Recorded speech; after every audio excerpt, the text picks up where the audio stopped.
Morning, Tim. This is blog number 23 as part of practicum.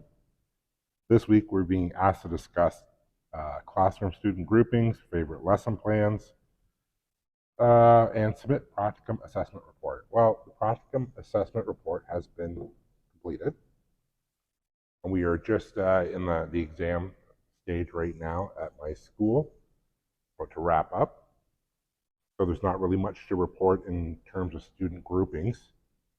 I am excited, though, to share that, as you know by now, I've accepted a continuation of my LTO here at St. Andre Bessette as a transportation technology teacher. And this time around, I've tried to take a different approach now that I've had time to settle in, and there's been a bit of a lull here. I've taken the opportunity to evaluate how I wanted to pursue this moving forward, to make it a better experience, not only for the students, but for myself. So what I've done in the last couple days is prepare a bunch of tests, lesson plans, handouts. Unfortunately, because we don't have computer access in this lab, I've had to do a lot of it by laying it out by hand, I guess, and marking by hand, which is unfortunate, rather than using the BLE. But I'm much more prepared this time around. I have a better grasp of what I'm looking forward to moving into next semester. I've also reached out to administration, inquiring to have a bit of a sit down, I suppose, to cover some policies and procedures, because I wasn't really given any information in that sense when I accepted this LTO. I was kind of just thrown in the classroom, left alone, and had to try to piece things together as I went. And I think that might have put a lot of unnecessary burden on administration. The amount that I was sending students down to the office. They said they wanted a zero tolerance policy, but at times I felt like I was overwhelming them with a lot of the decisions I was making in here. So I want to see what best practices moving forward so we're both on the same page. I've also, in an attempt to kind of better position myself for this semester, I've been talking to the other technology teachers here. We have manufacturing technology, and we have design technology in this school as well. And what I've been doing with them over the last several days is just spitballing some ideas of some projects that I could use or incorporate to keep my students busy. And it turns out the design technology teacher has tons of small little projects that she was provided through the Ontario Youth Apprenticeship Program that can tie directly into transportation. She has some little small car kits. She has some basically hydraulic, they're like Connects almost, the toy Connects.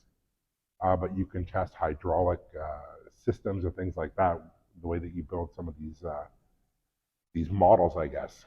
And I thought that'd be great to use because we do use a lot of hydraulics, shocks,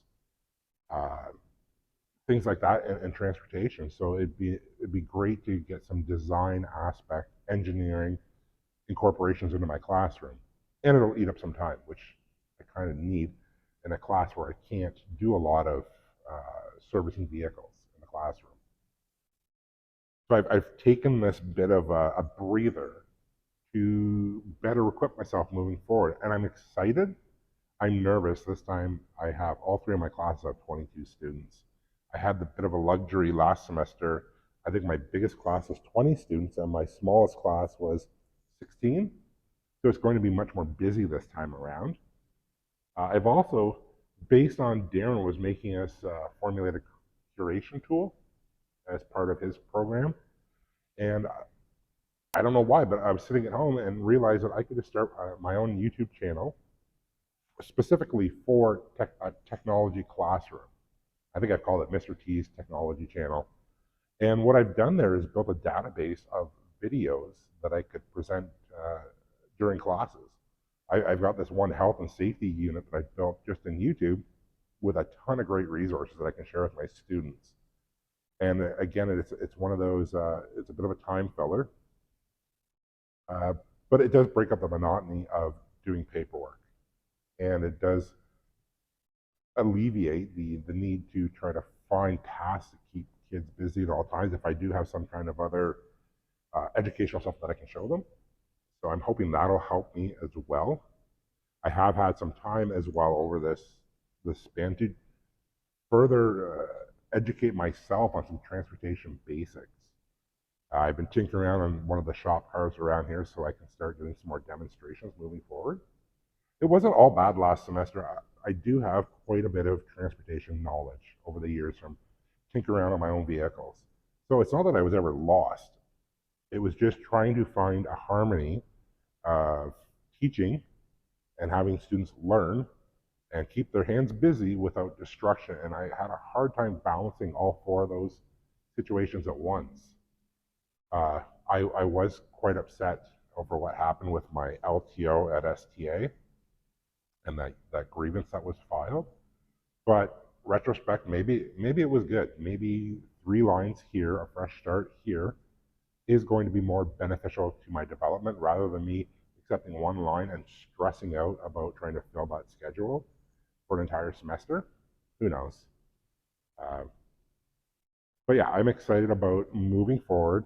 My classroom groupings, I'm going to keep everything the way that it was. I enjoyed having the 2 rows of desks that I've talked about several times throughout my videos this year. I feel that it is more cohesive to a learning environment rather than that students not facing or students sitting in groupings. So I'm going to continue with that. And other than that, there's not a whole lot to report. We have a PD day on Friday. Today it's actually Wednesday. Uh, Tomorrow I have to come in for a few hours to discuss marks with students if they're interested. Although I didn't have any exams and most of my students know their marks, but I still have to technically be here. And then once that wraps up, I'm going to do a little bit of organizing around the shop. I might print off some more materials. I'm going through my shell as well, trying to clean up a bit of the shell and prepare it more in a way that I would like it. The shell that I was given originally, it was kind of a mess, wasn't very populated. And I want something that's more reflective of what I want to teach moving forward, I guess. So that's how I'm keeping busy, and that's how I've been utilizing my time. Like I said, I'm excited now to attempt this from the beginning and see if it works out better. It was very, very chaotic. It was hard to even put it into words, some of the stuff that I was dealing with in here. So uh, that's it. That's my blog 23, Tim. Look forward to seeing you on Saturday, as usual, at the meetings. And that's a wrap.